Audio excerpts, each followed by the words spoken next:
Hello, everyone. Welcome to the Weekend Podcast. I'm Josh, and I'm joined today by Hugo, who's going to talk to us about Rodrik's Trilemma. Yep. And it's kind of maybe an obscure thing for people who are not really into this kind of stuff.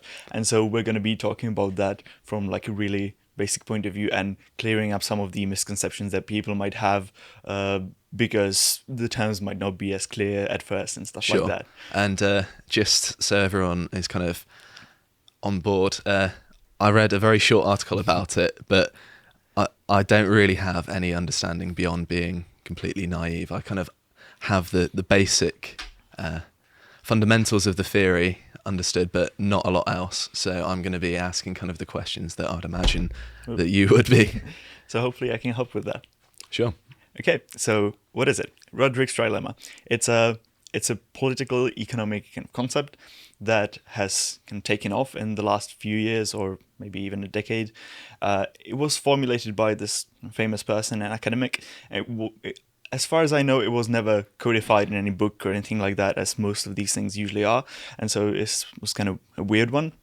But it's really influential because a lot of people are referring to it often and are speculating on whether it's actually true or not, whether it's applicable to the real world. And so what it is, right, is a trilemma, which means you have three things and you have to choose between them. And in this particular case, you can choose two things, but you can't have all three. And those three things are globalization, sovereignty, national sovereignty, and democracy. And so we're going to discuss what these terms mean as well and like how to define them. But the basic gist of it is that you can have three kind of models of a world setup, as it were. You can have globalization and sovereignty. And that's what is called, in inverted commas, a golden straitjacket. We're going to be talking about why is it called that, and this that's the idea that you have a globalized economy and you have a sovereign nation state or like many sovereign nation states. And so the kind of setup that is envisaged is that you have a government that maintains low taxes, low regulation, that is small and that has low barriers to like trade internationally and internally as well. And so it cannot be too democratic because otherwise those kind of this setup would be in danger. And then you have number two, which is globalization and democracy, and that's what is called global federalism sometimes, which is a setup where national governments are weak. They can't really do much because a lot of things are kind of mandated or governed by from an international level or global level, so by like a supranational entity or a global government. And so international government is kind of strong or stronger than the national ones, and the national ones are take the back seat. And you have democracy playing a part with this because because democracy is actualized on the international scale, so something like that. Okay. And then you have the third option, the last one, and that is that you have sovereignty and democracy, right? And yeah, that's what is called Bretton Woods Compromise. But we're going to talk about that, as I said. And so that kind of setup means that you have a national government that is strong, that is the nation state that we're kind of used to, and then you have this state is also democratic, so you have democracy on this national scale, but you have international ties that are limited, international economy is limited, and international relations kind of are not as strong as in the other ones. And so this kind of this setup is what you can have and what you can't have on this theory. So these three terms are essentially just descriptors of political systems. Is that correct? Would you say these kind of three variants of what you can have? You mean? Yeah.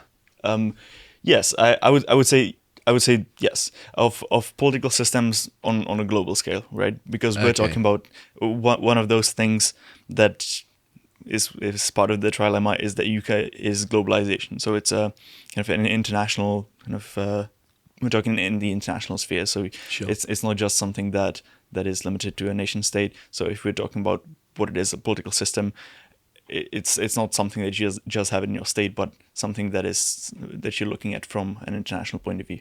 Okay, so you can perhaps look at it from a nation state's perspective, but in relation to how it kind of interacts with Yes. surrounding states as well. Yeah. Okay. Exactly, and that's kind of important as well, because looking at it from a nation-state perspective on its own would be to kind of presume one of the points, because one of the points is national sovereignty. So if Of you don't course, have yeah. national sovereignty that strong, you can't really take that perspective, because you can take a local perspective. Okay, I'm here, my family's here, my friends are here, and so what does that mean? Like my relations to the local authorities or to world authorities or whatever, right? Sure. But I'm guessing that it must be dependent on the nation in question in how you approach these three factors, because you could look at perhaps the UK and it'd be very different than perhaps an EU country like Germany, because they're obviously dependent upon the EU regulations, which they might not have as much control of as perhaps the UK and the UK's parliament. that's actually one of the points, or one of the parts of the discussions that have been held around this idea, Okay. that the EU is kind of an example of these tensions that are happening. And some people also use the EU as an argument to counteract this theory, saying that you can have all three look at the EU, but then others say, look at the EU, we're seeing the opposite, right? And so that is exactly the point, that an EU is this kind of supranational institution that makes rules, that governs internationally, and therefore limits what nation states can do within the EU, right? But it's still somewhat democratic, as well as Sure. the member states are democratic as well. So these three things are all present, but it's a good example to see how these things can interact. So would you say it's fair to say that the national sovereignty aspect is the part that is sacrificed in member states of the EU, at least from your perspective? Yeah, I think that would be pretty much fair to say. It's also because the EU is ever pushing towards more federalization, more centralization of power in Brussels, and so you have this situation where there's a slow march towards a presumed end goal of European federalism, where the nation states would have pretty much as much power as for example American states, right? States within the US. So which is to say that they would have some authority, but they wouldn't be the ultimate source of kind of sovereign power as we think of it usually. So it would kind of be a situation where some laws are kind of the domain of the EU, and some are the domain of actual individual nation states. That's kind of the it's pretty much how the US operates at the moment, of course, and how it has operated. The difference between the US and the EU now, I think one of the main differences is that in the EU you have the nation states that are part of the EU and that kind of form the EU through their agency, right? And in the US, by this point, it started differently, of course, but at this point, the US you have this kind of central state, the federal state, and then you have the individual states that are part of it and that can do some things on their own, but ultimately the federal government is stronger and it's the source of kind of the legitimacy of the whole thing, right? Sure. And so, because of these flows are kind of different. Maybe I suspect that some Americans might be angry at me for saying this because the kind of national history and national myth of the US is different. Is that you have these states that all kind of come together to sign the papers and the Constitution, and then you have this thing that's created by this. And yes, that's true, but now it's different. It's like we're a quarter of a millennium after, so it's not the same situation now. So that's why I think like these two are different in which ways. And but yeah, so the EU is often used as an example of how this theory is applied in practice and how it actually turns what it results in the real world. And both sides say that the EU proves that point. Yeah, the people who say that this is legit, this theory is legit, and the people who say it's not. So it's dependent on a person's perspective of the political system. Yeah, in exactly. how it applies to these three factors. And that's often the case in politics and in kind of social sciences more generally, is that you have some assumptions, you have some observations, and you mix those together to create your perception of what's going on. Sure. And another person with other experiences can interpret it very differently. And that often happens, and it's a bit confusing at first because that's not how other types of sciences work, but it's certainly novel to me. Yeah. But Yeah, I can imagine that there's a big difference between how things are done in the psychological sphere and the political sphere. Right. So why? Let's move on to just briefly outline why is it that you can't have all three, right? okay. Because I've said that you can't. This is something that I actually didn't understand reading about it, because I kind of saw that you could have some degree of combination of both, but perhaps not like a maximum value in one, and then still have like a moderate amount in both. Actually, I thought I think now I think it's probably better to first say something about the definitions, right, of the three terms, just to clear that up before we move on. That I think makes some sense. So from a review of the Trilemma by Eisenman and Ito, there's this paper, and they try to measure whether the trilemma is accurate or not. And the way they do it is they take some indexes and take some statistics, and then just combine them and like plot them and see whether things are correlated or inversely correlated and things like that. And so that this is useful because they have definitions of what they're talking about, right? Okay. So if you have when you have national sovereignty, that's not really that hard to define. That's a national government that is representing a nation state, that is doing some governing, right? Sure. And I imagine national sovereignty means that they are also the kind of ultimate legislative authority as well. They don't have, other than perhaps maybe a judiciary that can strike down legislation that conflicts with previous more constitutional legislation. That would be perhaps the only exception to that. So you have the idea of the state that has different branches. One of the branches is executive, and then legislative, and then judicial, and then you have like other maybe unofficial branches as well. But that's not the place to talk about them. And so these are all like parts of the state. So if you're talking about national sovereignty, this would be all part of the same kind of institution. Okay. And but national sovereignty can be kind of real, even though it's restricted by some things. So, for example, some international commitments, right? But if you have there's a lot of them, and the national government is too restricted in what it does, then we start like talking about how much of a sovereign it actually is, how much power it has already given up to someone else. Sure.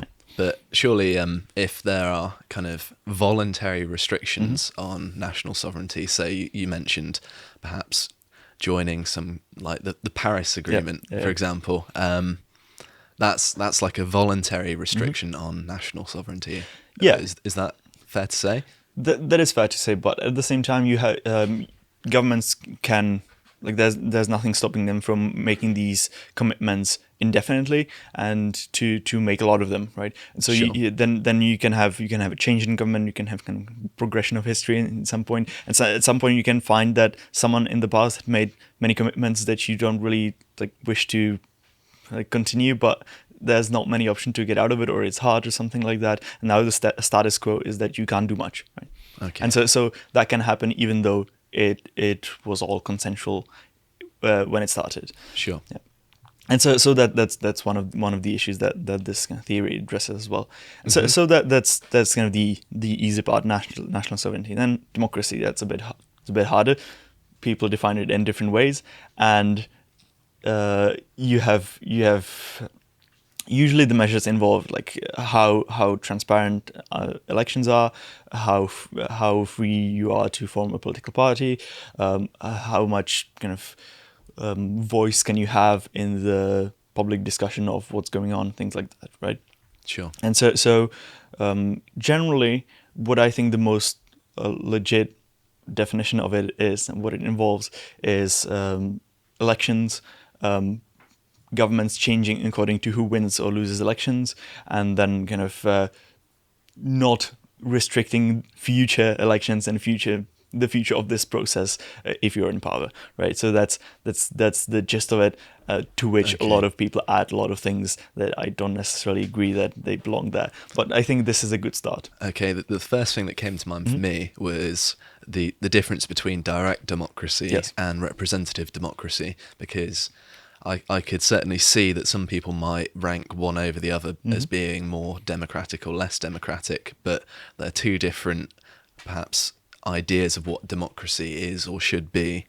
And I just want to kind of get your perspective on how those different things would be viewed in the kind of prism of this. Right. I think that the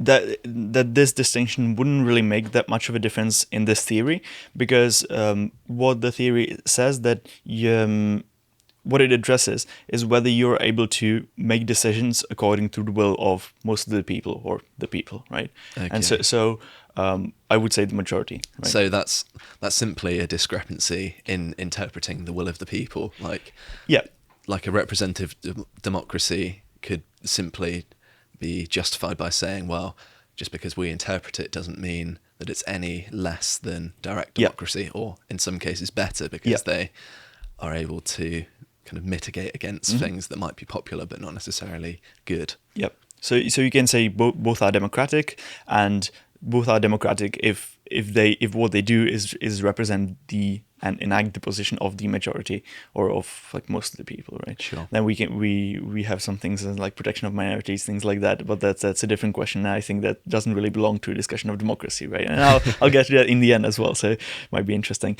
But so this is kind of what a useful definition of democracy is, I think, and what is also useful in terms of this theory. But then the third is globalization, and that one is very tricky to talk about, because you have kind of political processes and economic processes and all things happening at the same time. You're not really sure like what to include in definition and whatnot. And so what they say in this article is that you can look at globalization from different perspectives. You have financial globalization, trade globalization, interpersonal globalization, and political globalization. And so those things, those four things encompass things like freedom of financial flows, the number of external assets and liabilities that are like cross-border, number of exports and imports, regulatory trade barriers, tariffs. Then also things like the number of international phone calls or cross-border relations between like families and individuals, and then exports and imports. That's what I already said. International tourism and kind of short-term visits, migration or foreign-born population living in your country, and then kind of membership in international organizations, number of international treaties, number of treaty partners, a number of embassies, things like that. So you have all these things that kind of express how much you're involved with other states and how much kind of you deal with them either personally or at the political level. So it's like how a nation state looks outwards, essentially, to put it in one kind of sentence almost, how they interact with places beyond their borders in perhaps any avenue, because you even went to the point where you were saying people talking to family members abroad and stuff like that, which I never would have assumed would have come under the umbrella of kind of globalization or globalism.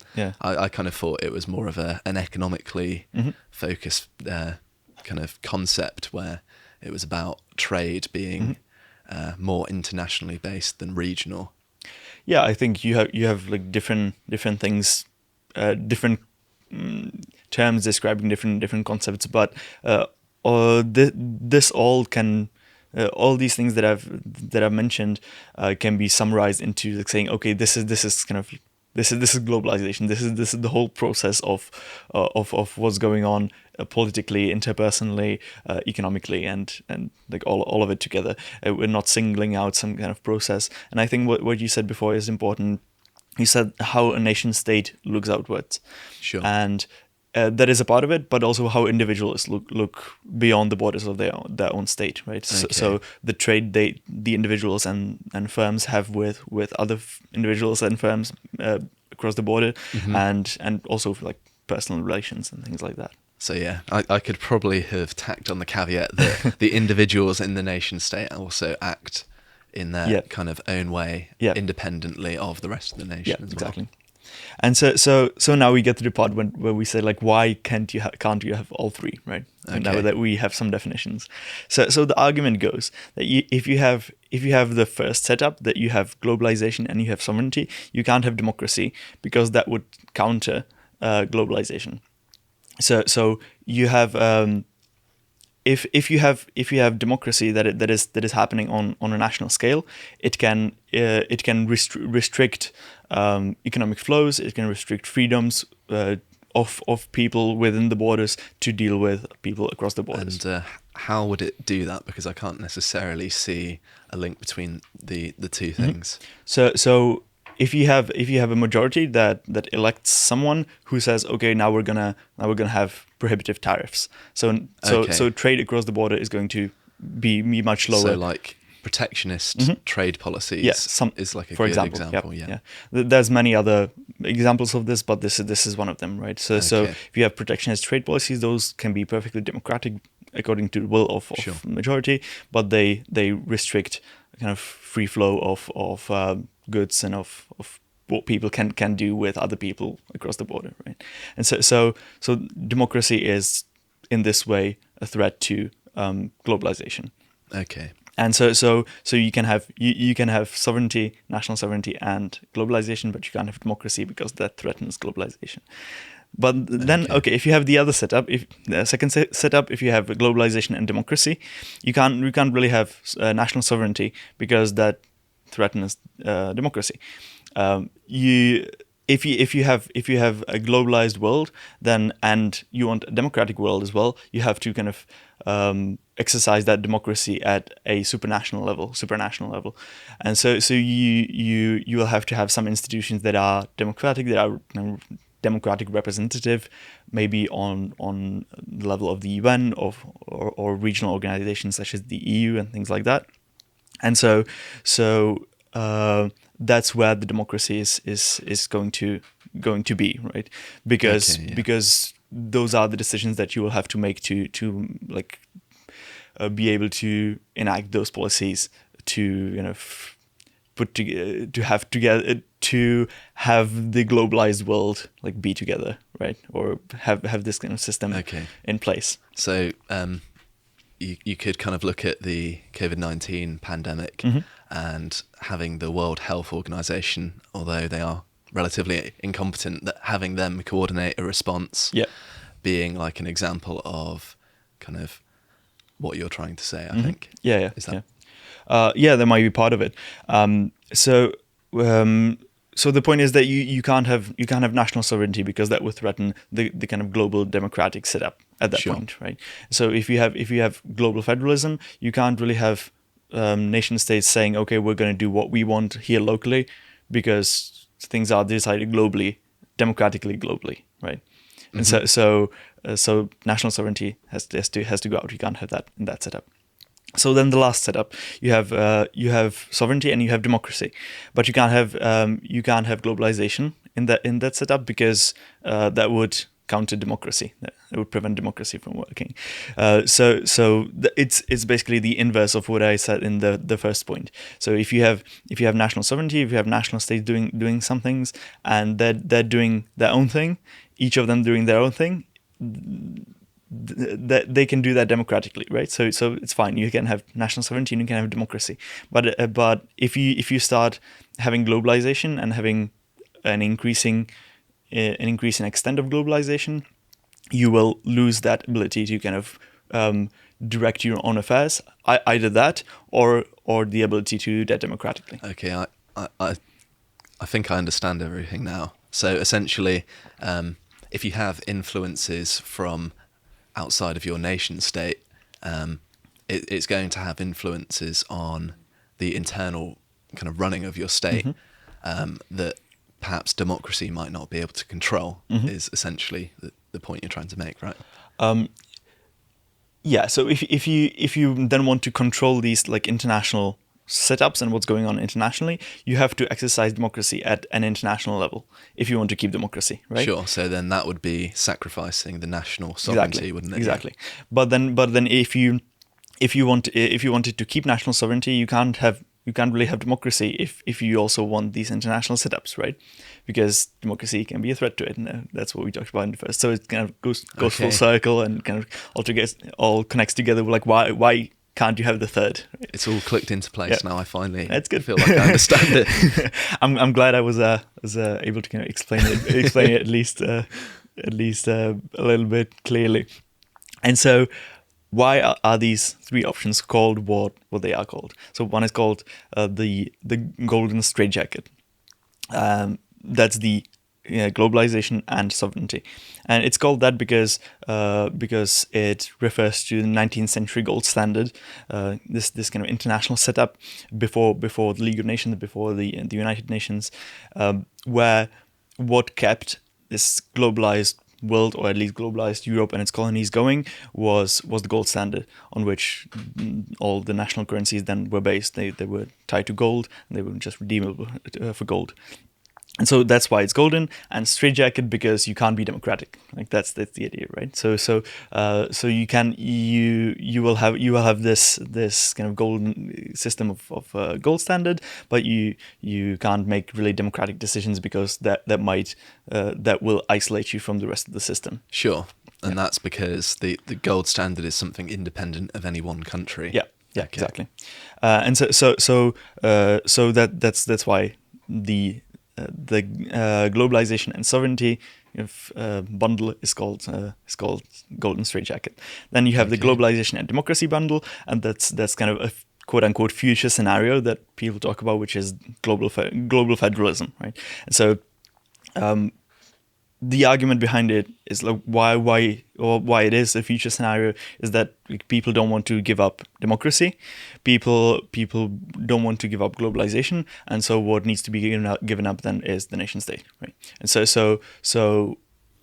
that's why and if most people think this, and if most people kind of prefer this to the options of the other combinations of these three things, then this will be a future scenario of like a global government acting like democratically, right? Okay, sure. And so you will have globalization, you will have democracy, but you won't have nation states. Mm-hmm. And then that's kind of like the EU example, isn't it? Yeah, exactly. But then in the future on like the global scale, mm-hmm. And then you have so that's why it's called global federalism. This bundle. Yeah. And then you have the third bundle, and that is national sovereignty and democracy, and that's called the Bretton Woods Compromise. And that is a bit of a weird name for it, but it's because it refers to the second half of the 20th century and the kind of setup that was in place. Where the Bretton Woods institutions were set up after the Second World War to kind of manage monetary affairs and world economy and the interaction between different nation states.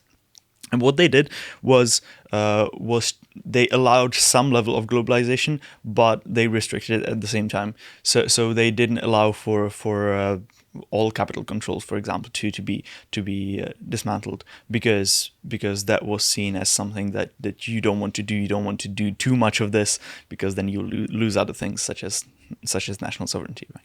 And so they were kind of aware of these problems before this was actually this was laid out by Rodrik quite clearly much later. And so because this compromise was in place, where you had quite a lot of national sovereignty, you had quite a lot of democracy, but you had a limited amount of globalization. That kind of setup is what this name is referring to. Okay. This is the last bundle that you can have.